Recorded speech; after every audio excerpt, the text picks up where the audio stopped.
Dejansko smo danes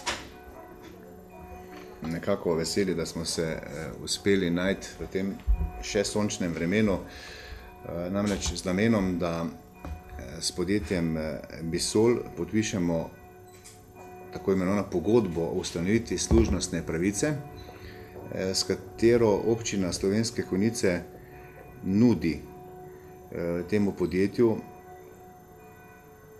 približno 4000 kvadratnih metrov bo teh modulov, se pravi strehe na javnih objektih. V konkretnem primeru gre za osnovno šolo ob Dravinji, telovadnico osnovne šole ob Dravinji in pa tako imenovano športno dvorano v Slovenskih Konjicah. In na tej površini bodo postavljeni fotonapetostni moduli za proizvodnjo električne energije, kar bo seveda naloga in tudi finančno breme, celotno investitorstvo nad tem projektom prevzema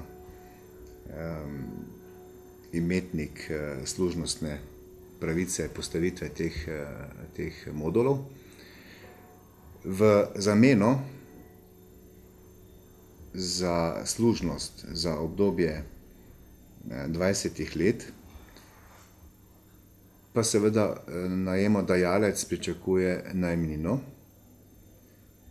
ki pa jo bo kar takoj sedaj pretopil v prepotrebno zamenjavo kritine na športni dvorani v Slovenskih Konjicah, kar pomeni, da bomo praktično brez proračunskih sredstev, brez vlaganj v to zamenjavo kritine še v letošnjem letu, po planu je do konca oktobra,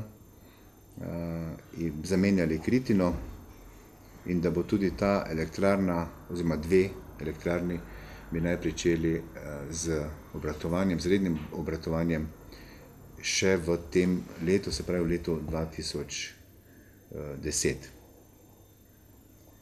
Kot sem že prej omenil, s tem nekako se tudi lokalna skupnost pridružuje vsem tistim, ki si prizadevajo, da bi se pričeli do okolja obnašati bolj odgovorno. V Slovenskih Konjicah, v samem mestu Slovenske Konjice že obratujeta dve elektrarni, lahko da še kera, pa jaz nimam podatkov, sem zelo vesel, če me bo kdo popravil. In se na ta način pridružujemo vsem tistim, ki si prizadevajo, da bi sončno energijo pričeli čim bolj s pridom izkoriščati. In na ta način se tudi pridružujemo vsem tistim, ki v zahodnji Evropi, če se sam jaz spomnim kakšne poti po Nemčiji, ko vidiš na vsakem drugem hlevu te tako imenovane fotovoltaične module. Mogoče toliko za uvod. Predajam še besedo direktorju Bisola, da pove njihov pogled na to zgodbo, in ker so strokovnjaki na tem področju, verjamem, da bo tudi nekaj več tehničnih podatkov ali pa tudi podatek o tem, kako daleč, kako razširjena je ta dejavnost oziroma pridobivanje električne energije in sončne energije nasploh v Sloveniji in pa tudi mogoče v Evropi. Izvolite. Hvala lepa. Moje ime je Dag Kralj, jaz sem član uprave na Bisolu.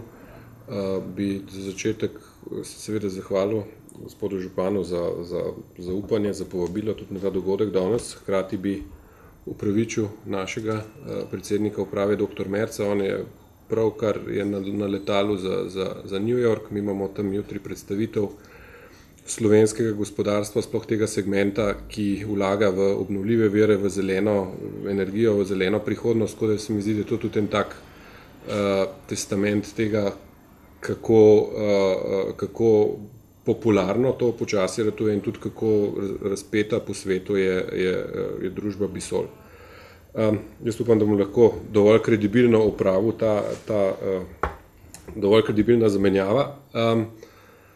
Veseli nas, da je ta branža tudi v Sloveniji v zadnjem letu išla iz neke sfere eksotike ali pa anonimnosti, da si je pridobila tako rekoč neko državljansko pravico lani, ko je bila sprejeta uredba o zagotovljenih odkupnih cenah lani poleti, jeseni, takli čas, je to pomenilo tisti preboj tudi v zavesti in stroke, sploh pa uporabnikov, da to ni več nekaj zgolj laboratorijskega, nekaj, kar bi bilo za neke entuziaste, ampak da je to nekaj, kar je lahko že danes kredibilen alternativni vir energije. Ta branža sama v Sloveniji raste v stopnjo 5-kratnika približno na leto. V letu 2008 je bilo kakšen megavat elektrarn postavljenih, v letu 2009 nekih 5 megavatov, letos so pa ocene, da bo ob koncu leta nekih 20 do 25 megavatov tega tovrstnih elektrarn postavljenih v Sloveniji.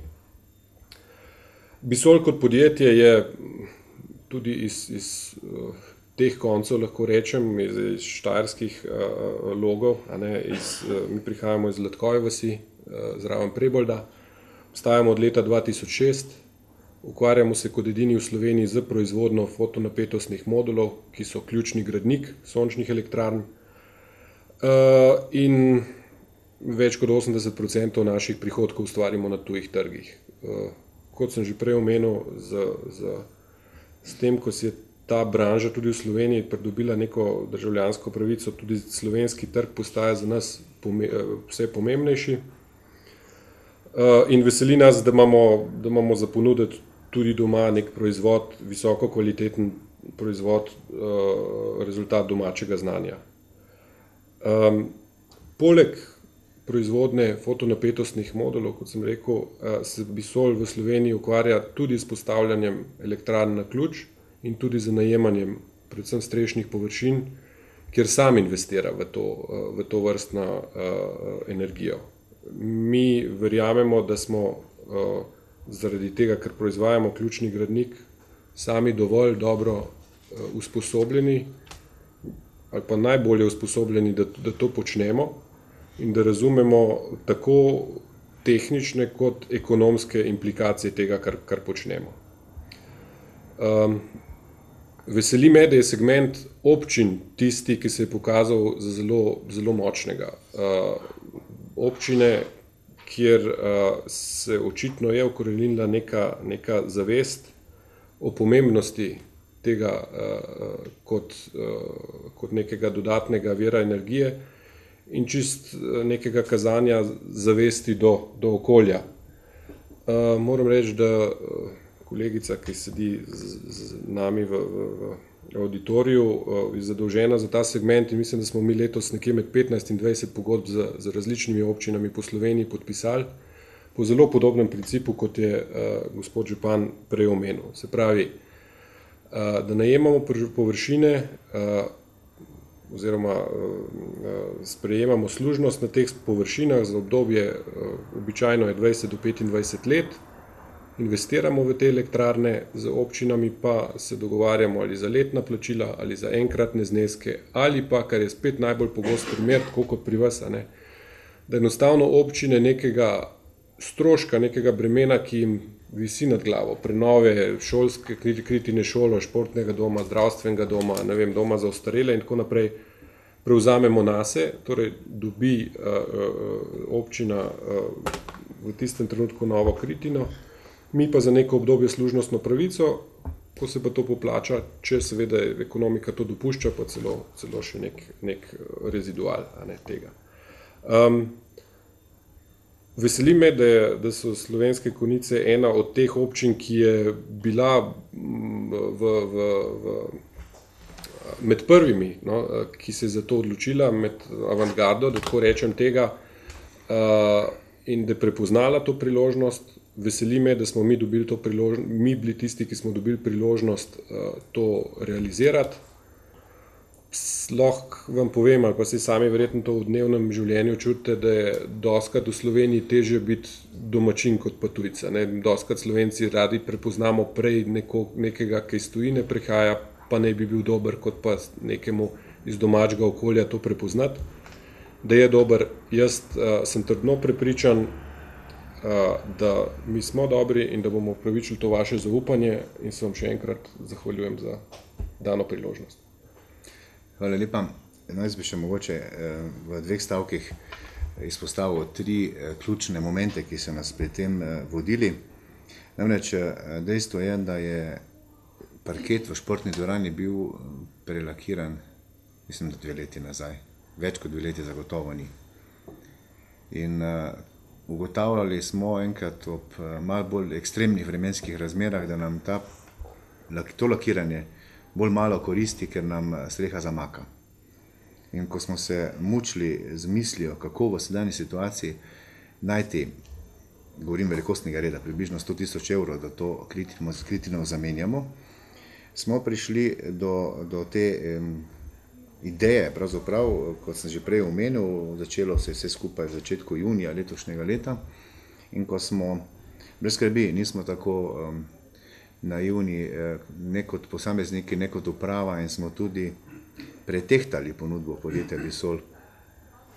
Včasih kdo reče, ja, to je poceni varianta za njih. Težko bi temu pritrdil, kajti ves riziko, kaj se bo zgodilo čez 5, 10, 15 let, prevzame investitor, nas ne zanima, mi bomo dobili streho čez 1 mesec. Kaj se bo dogajalo? Ali bo to ekstra profit? Mogoče da, vendar dvomim, ko bodo subvencije za tako imenovano zeleno elektriko pričele padati, je pravzaprav posledica tega vse na strani tistega, ki vlaga v to sončno energijo, oziroma elektrarno, in dejansko, kot sem omenil, na podlagi razpisa imamo dokumentirano, da nihče ni bil pripravljen ponuditi več. To se pravi, lokalna skupnost kot takšna ima dokumentirano, da je iztržila v tem trenutku, kar je bilo največ možno. Vse ostalo je pa stvar ali pa uganka prihodnosti. Kakorkoli, prepričan sem, da bomo tudi en tak dober vzgled, tako kot je že bilo rečeno, tudi še za ostale občine, predvsem pa so te javne površine, kot so šole, športne dvorane, zdravstveni domovi, interesantni zaradi tega, ker tu ne bo prihajalo do rekonstrukcij. In zato je pravzaprav takšna površina precej interesantna tudi za tistega, ki vlaga. Smo pa mi seveda izločili pa vse tiste objekte, kjer načrtujemo, da bo potrebno kaj dograditi ali pa nadzidati. Takšen primer je osnovna šola pod goro. To pa smo dejansko izločili iz te ponudbe, ker ni primerna, ni zanimiva, rečemo temu tako. Jaz predlagam, ker sem bolj navajen več delati, kot pa govoriti, da pridemo na resničen posel, je tako? Se strinjam, ker je pa daj šlok, ne pomislim. Vem. Takole. Čestitam in hvala lepa. Zaupam na to, da bomo tam nekje novembra imeli novo streho in tudi prerezali trakne elektrarne. Jaz vam zagotavljam, da boste zadovoljni. Se veselim. Evo je, dote, taj, pa, hvala.